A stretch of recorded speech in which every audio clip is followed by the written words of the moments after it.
Hi everyone, I'm Athalie Phau. I'm a clinical psychologist here at Prosper Health Collective. I hope you've been following our series this month on the I'm Not Good Enough story, as it's relevant to so many of us. We know that being harsh and critical on ourselves is hurtful and isn't workable in the long run. And so I'll be sharing how being compassionate to ourselves can change this relationship that we have with that critical parts of ourselves. I'd like you to first start off by being curious of the difficult thoughts and feelings that surface after your I'm not good enough story plays. Are you feeling hurt, guilty, disappointed, or something else? And ironically, we might beat ourselves up in the hope that somehow it will stop us from beating ourselves up. And it can be really helpful to be curious about where the story comes from and why it plays. And if we look really closely, we might realize that the inner critic actually cares. Perhaps it wants us to succeed, to not fail, to keep us safe. And if we find ourselves beating ourselves up inside, going through that loop over and over again, it might then be valuable to perhaps find a more sustainable and loving way of treating and caring for ourselves. Whenever I ask this question, would I treat or talk to a friend who's struggling the way I talk to myself? The answer is often a resounding no. Because how would we care for a friend who is struggling or is in pain? Probably not in a harsh, punitive, demanding way, but rather with kindness, understanding, and support. Perhaps simply validating their needs, sitting by them as they experience those difficulties. And sometimes the way we communicate these is far more important than what we actually say.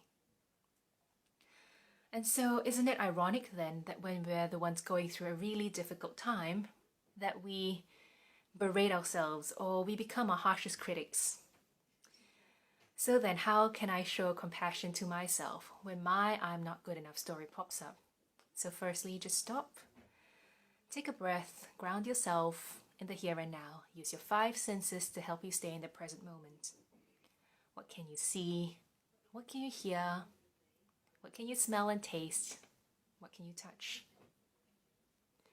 Secondly, name and acknowledge the story that is being played. You might say, that's the I'm a bad mom movie playing again. Or my mind is telling me that I'll never ever make it in life. Or I'm such a useless person. That story's out again. Thank the inner critic for why it's there. Maybe it's to protect you, to get you motivated. Be kind to the inner critic. And when we activate the caregiving parts of ourselves, we may start to feel calmer, safer emotionally. We may also feel less in a struggle with that part of ourselves.